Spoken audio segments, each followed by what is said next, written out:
Менің аты-жөнім Қойшынова Ғани Касымовна, экономика және басқару кафедрасының доценті.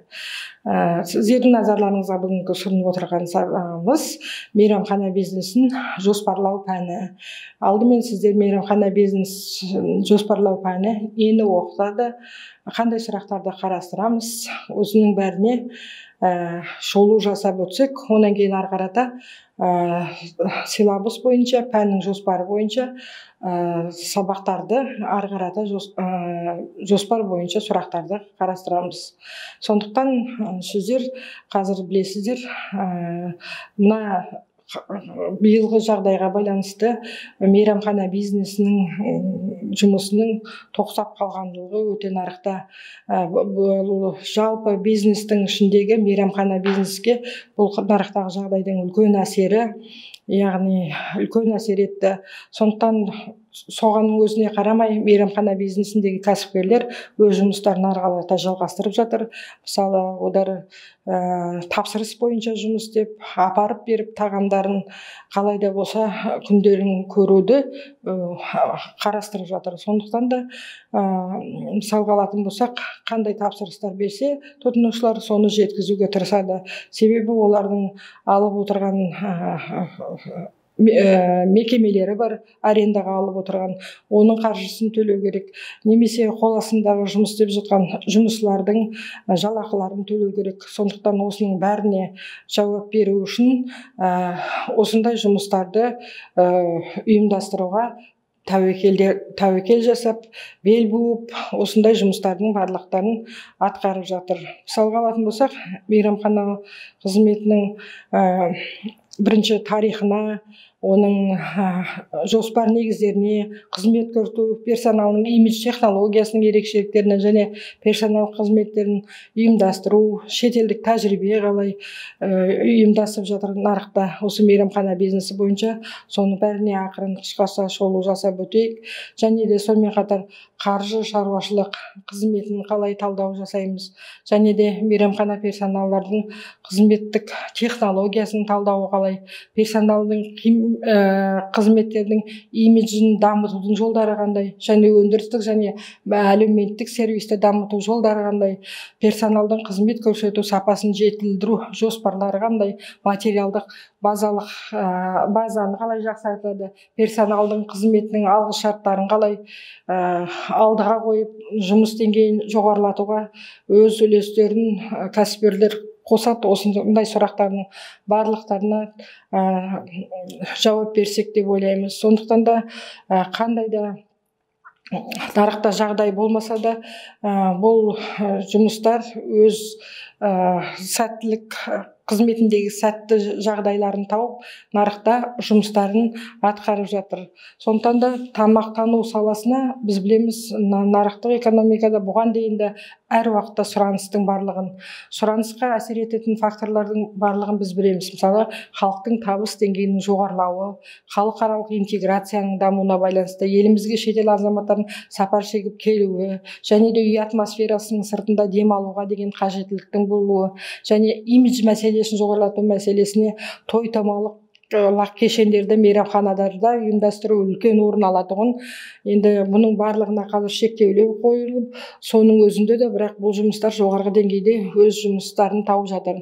Мейрамханалық бизнес тартымды әрі перспективті болу үшін қалай жұмыс істеу керек, мейрамхананың орны мен әзірлейтін тағамдардың дұрыс таңдалуы қандай болу керек, атмосфера және білікті ұйымдастырылған қызмет имиджін көрсету нарық тартуға мүмкіндік береді. Және жоғары пайда мен инвестицияларды қамтамасыз ету бұл мейрамхана бизнесінің ең бір жоғары деңгейдегі шешімдерінің бірі болып табылады. Сондықтан да бұл жаңа сала болып табылады деп айтпай алмаймыз, себебі мейрамхананың тарихы ол ежелден келе жатқан тарих. Сондықтан бұның барлығына мән беріп, негізгі мейрамхана жұмыстың негізгі міндеті мейрамханалық бизнесті ұйымдастырудың жоспарының теориялық аспектілерін ашып, персоналдардың тәжірибелік қызметіне талдау жасау болып табылады. Сондықтан бұл өте құнды туризм саласындағы бір объекттің бірі болып табылады. Сондықтан да мейрамхана бизнесін жоспарлау кезінде мысалы ғылыми методологиялық негіздер болды. Уокердің, Кристофер Эгертонның, Томастың, Бела Шапканың, Радченконың және тағы басқа да осы сала бойынша бірнеше еңбектерін біз білеміз. Оның бәрін қарап өтуге де тырысамыз. Қазіргі мейрамханалық бизнестерде мысалы жұмысқа қандай бөлімдері болса да, сол бөлімдерде жастарды тартуға тырысады. Жастар өздерінің күндізгі сабақтарын оқысымен кешке сол жұмыста мейрамхана бизнесінде жұмыстарын атқаруға тырысады. Сондықтан да мейрамханалық бизнес бұл өте бір маңызды бизнестің бірі болып табылады және өте бір табысты бизнестің болып табылады.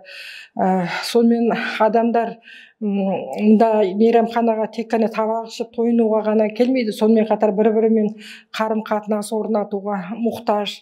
Мейрамханалардың даму тарихы сонау антика дәуірінен басталғанын біз білеміз. Антика дәуірінен қонақжайлық индустриясының мысалы алғашқы кәсіпорындары таверналар туралы ескертіледі ғалымдар. Мысалы антика дәуіріне жатқызатын манускриптарды кездестіруге болады. Мұндай құжаттардың ішінде вавилондық патша Хамурапидің шамамен біздің эрамызға дейін 1700 жылы кодексі, 1700 жылғы кодексі сауданың және онымен байланысты сапарлардың дамуымен сапар шегушілерге тек тағам ғана емес, сонымен қатар түнейтін орынды да ұйымдастыру қажеттілігі айқын болып табылған. Ел бойынша қозғалу өте баяу, ал сапар өте ұзақ әрі қиын болғандықтан таверналар жеткізіліксіз болды сол кезде. Сондықтан да жолаушылардың көбінесе жеке меншікті үйлердің қонақжайлылығына сенім артуға тура келді. Мысалы Рим империясы тұсында керуен сарайлар мен таверналар жаппай пайда бола бастады. Керуен сарайлар әсіресе басты жолдарда дұрыс салынып, сол уақыт үшін қолайлы болатын. Қараңыздар міне. Сонда жолаушылардың көпшілігі киелі жерлерге сапар шеккен миссионерлер, молдалар және қажылар болған. Мейрамханалық бизнес осылайша бастау алып баяу қарқынмен дами бастайды сол кезден бастап. Мысалы тарихтағы алғашқы іскер адам ланч идеясы римдік трактирші Секвия Лакатқа келген болатын.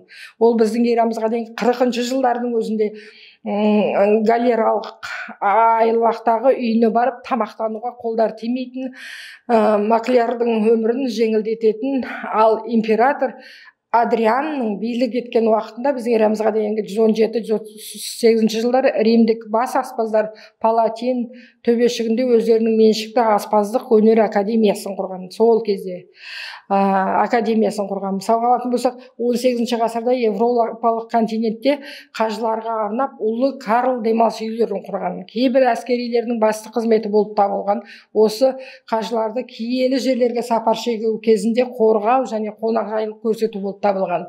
Орта ғасырларда адамдар көп сапар шеге бастайды. Сөйткенше олар жол бойындағы керуен сарайлар саны да арта түсті. Сонда қазіргі замандағы стандарттар бойынша олар қарапайым болып саналған.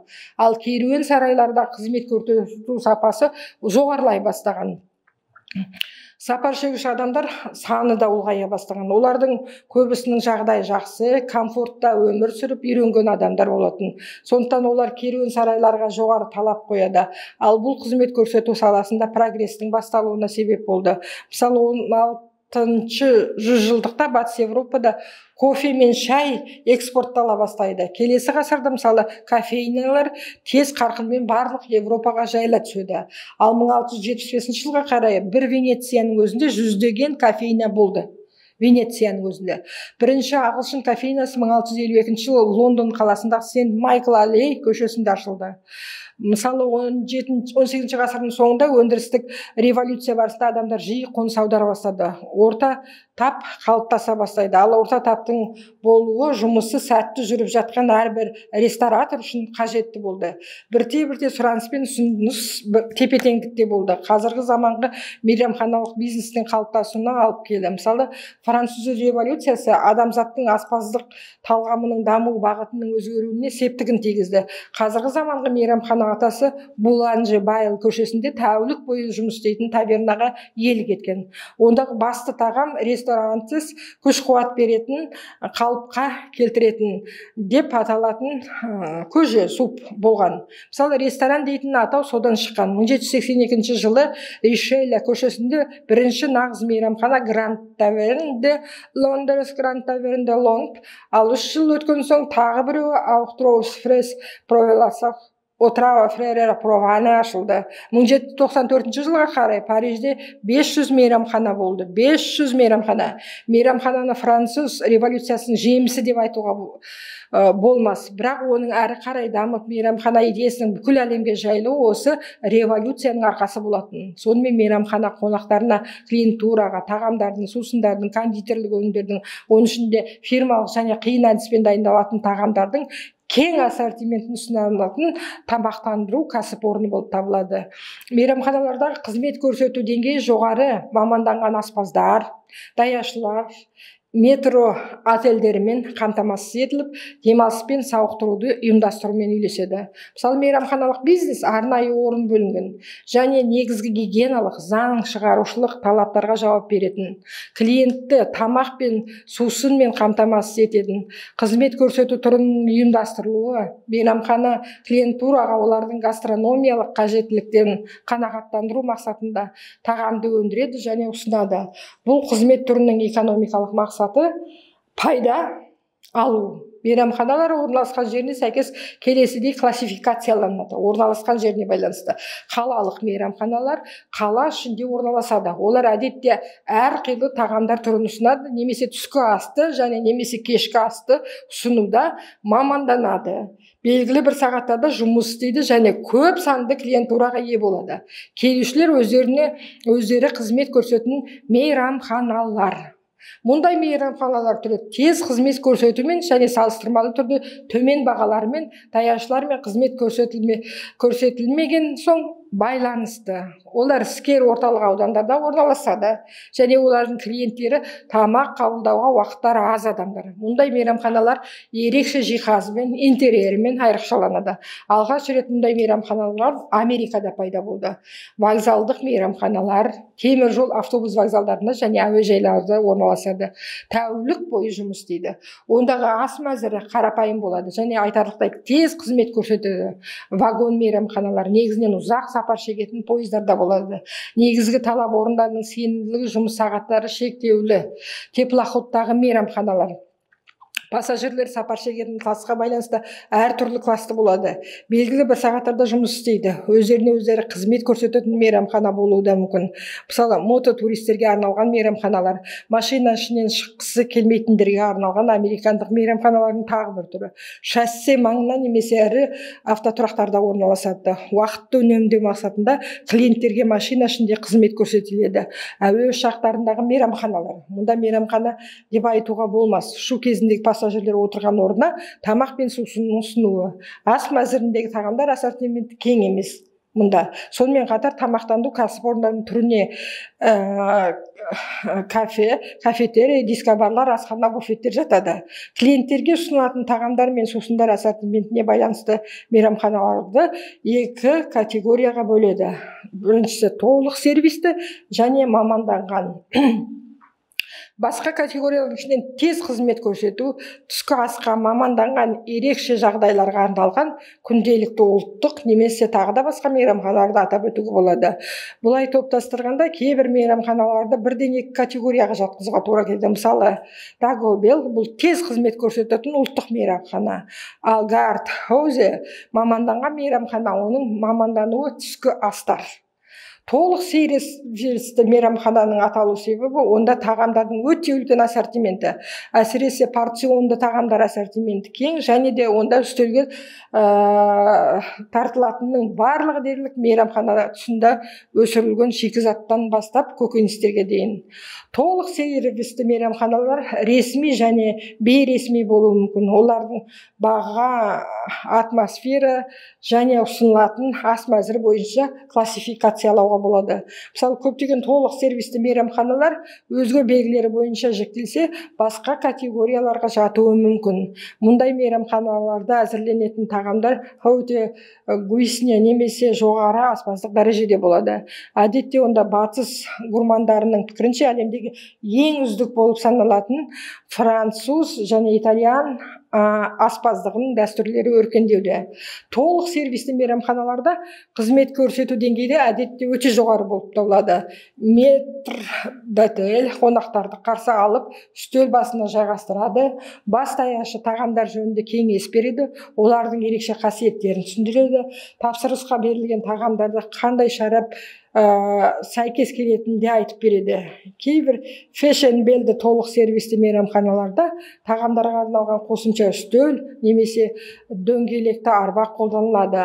Француз әдісі бойынша қызмет көрсетудің міндетті атрибуты болып табылады. Толық сервисті мейрамханалардың көркемделуі мейрамхананы қалыптастыруға тырысатын жалпы атмосфераға сәйкес келеді.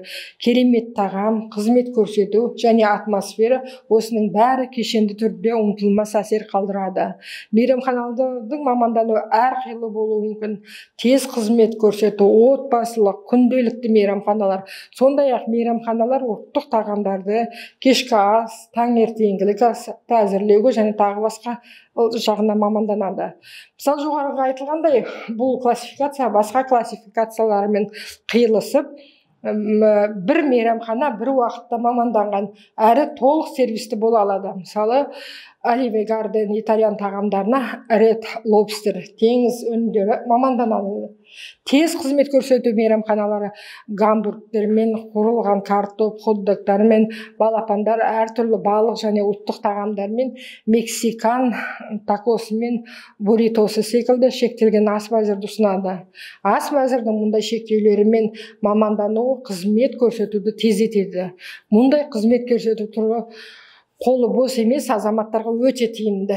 Тез қызмет көрсету мейрамханалары әдетте бір басты тағамды әзірлеуге маманданады. Мысалы, гамбургерлер Макдональдс, Бургер Кинг, пицца, Домино, Голдтахер стек, Понделсо, теңіз өнімдері Лонг Йоч, Ред Лобстер, балапан, сол сияқты жұқа және блинчики пісіретін кафелер, мейрамханалар, мексикан тағамдары Taco Bell, El Torito, Sheens қызмет көрсету деңгейі бойынша мейрамханалар мынандай категорияларға жіктеледі. Люкс, жоғарыға бірінші, екінші, үшінші. Мейрамханалық бизнесті ұйымдастыру бірде мейрамхана түрі анықталады. Қазіргі таңда келесі түрлерді ажыратады: салондық, ұлттық, фольклорлы, маманданған, интерьерлік, музыкалды, концерттік, ойын-сауықтық, аралас, таверна, кафе Шантон, арт-кафе, мейрамхана клуб, мини мейрамхана, кейтеринг. Және салондық мейрамханалар барлық жағынан өзінің әсемдігімен ерекшеленеді. Көрікті интерьері болады, оның дастарханның сервировкасының толықтылығы, әдемілігі, дәмді тағамдары, байсалды илтипатты персоналы, салтанатты жағдайы, элеганттығы, қонақтарды баурап алуы ұлттық мейрамхана және бір ұлттың тұрмысы, мәдениетіне, ұлттық тағамдардың ерекшелігіне негізделініп ашылады. Мұның бәрі мейрамхананың интерьерінен, персоналдың киімінен, ұлттық фольклорға құрылған шоу бағдарламасынан көрініп тұрады. Сондықтан да міне біз қарап отырсақ, қандай мейрамхана бизнесінің өзіндік ерекшеліктері бар екеніне тоқталдық. Сондықтан да ары қарата біз келесі сабақта мейрамхана бизнесінің ары қарата даму жолдарының сұрақтарын қарастырамыз. Оны мейрамханалардың орналасу ерекшеліктерін қарастырамыз. Интерьердерді құру ерекшеліктерін, дизайндерді құру ерекшеліктеріне келесі сабақта толығымен тоқталамыз. Осымен бүгінгі лекциямыз аяқталды. Қош сау болыңыздар. Келесі кездескенше.